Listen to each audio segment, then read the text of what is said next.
अस्सलाम वालेकुम वरहमतुल्लाहि वबरकातुहू।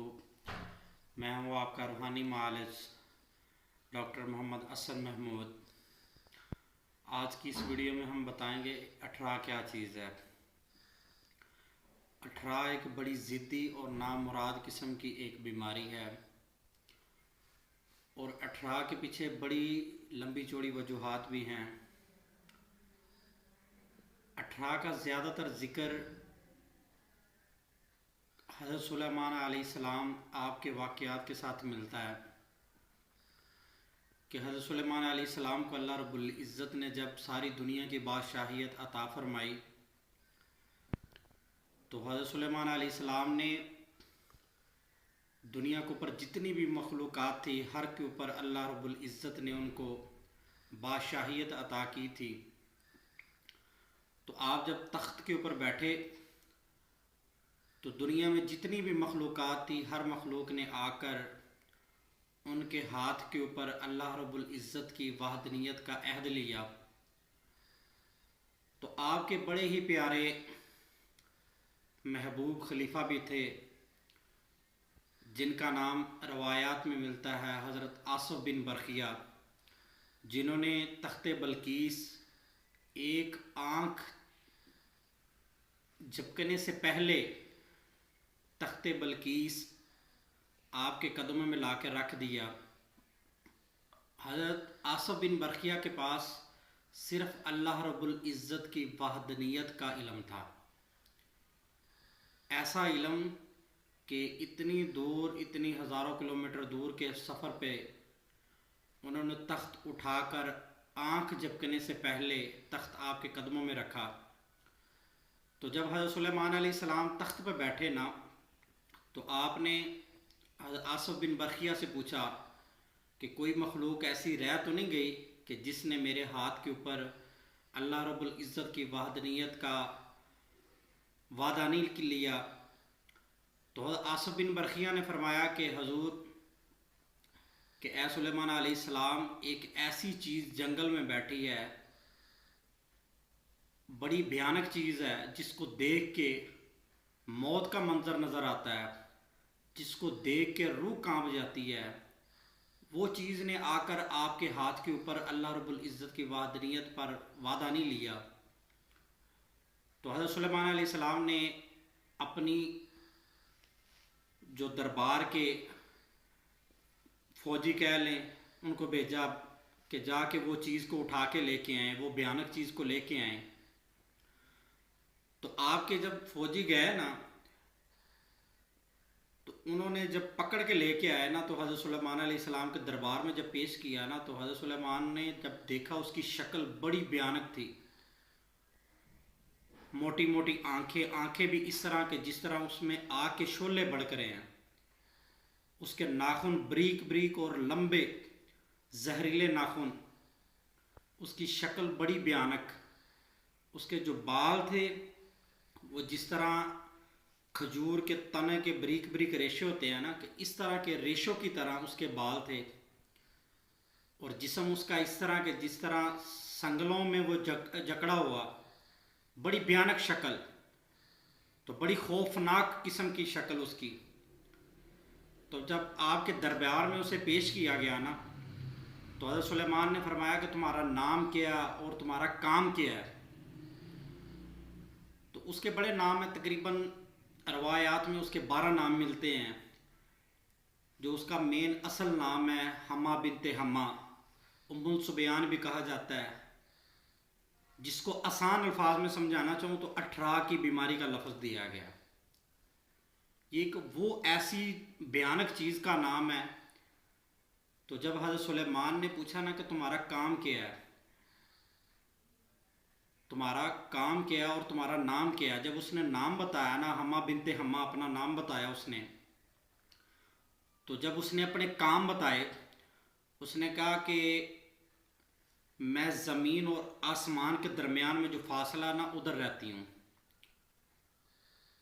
और मेरा काम क्या है कि जो ताजर लोग हैं उनके कारोबार को तबाह करना। जो मियाँ बीवी हंसते खेलते अपनी अच्छी तरीके से लाइफ गुजार रहे हैं, मेरा काम है कि उनके दरमियान दरार डालना, उनके दरमियान नचाकी पैदा करना, मियाँ बीवी के मामलात में दखल अंदाज़ी देना। और फिर उसने बताया कि मेरा काम ये है कि मैं बच्चे खाती हूँ। अब सुनने वाले तो बड़े परेशान होंगे कि बच्चे खाना क्या चीज़ है। ये एक ऐसी बला है कि जो बच्चे खाती है, जिसको अठरा कहा जाता है।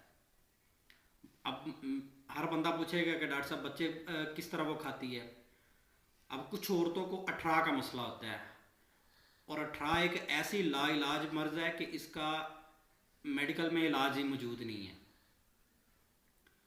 उसने कहा कि मैं जो छोटी उम्र में बच्चे फोत हो जाते हैं ना, या माँ के शिकम के अंदर, या अभी डिलीवरी होने का टाइम है, माँ के शिकम के अंदर जो जिन बच्चों की डेथ हो जाती है या जिनकी डीएनसी होती है, तो वो बच्चे खाती है डैन। तो आपने पूछा कि तू बच्चे क्यों खाती है। उसने कहा जी बच्चा पैदा हो के भी अगर कोई 5 साल तक भी बच्चा फोत हो गया है ना, तो वो मेरी वजह से ही फोत हुआ है, अठारह की वजह से फोत हुआ है। तो आपने कहा कि चलो अब अल्लाह रब्बुल इज़्ज़त की तरफ से तौबा करो, और तौबा करके मेरे हाथ के ऊपर अल्लाह रब्बुल इज़्ज़त की वहदनियत पर अहद ले लो। उसने कहा कि नहीं, मुझे जो सज़ा देना चाहे दे दें, लेकिन मैं ईमान नहीं लेके आऊँगी। अब 18 ये सारा वाक़या बताने का मकसद क्या है कि 18 ये आज की बीमारी नहीं है, ये एक ऐसी शयातीन ताकत है, ये ऐसी खौफनाक भयानक एक चीज़ है कि जो औरतों के ऊपर, हंसते बसते घरों के ऊपर, अच्छे चलते फिरते कारोबार के ऊपर, बहन भाइयों की मोहब्बत में जो दराड़े डालना, ये सिर्फ़ और सिर्फ इसी चीज़ का काम है। तो आपने कहा कि चलो अब अल्लाह रब्बुल इज़्ज़त की हाथ पे वहदनियत पे ईमान ले आओ। तो उसने कहा कि नहीं, जो सज़ा देना चाहे दे दें, लेकिन मैं ईमान नहीं लेके आऊँगी। तो आपने फरमाया कि फिर तेरी सज़ा तो बड़ी सख्त है। उसने कहा कि नहीं, जो सज़ा मुझे देना चाहें दे सकते हैं, मुझे मंजूर है। तो आपने कहा कि अच्छा चलो, तेरे काम तो ये हैं कि तू बच्चों को खाना या औरतों के मामलात में इंटरफेयर करना सारे हैं, अब इसका हल भी बताओ, तो हमला किसके ऊपर करती है। तो उसने एक बड़ी अजीब बात की, कहती कि मैं उन लोगों के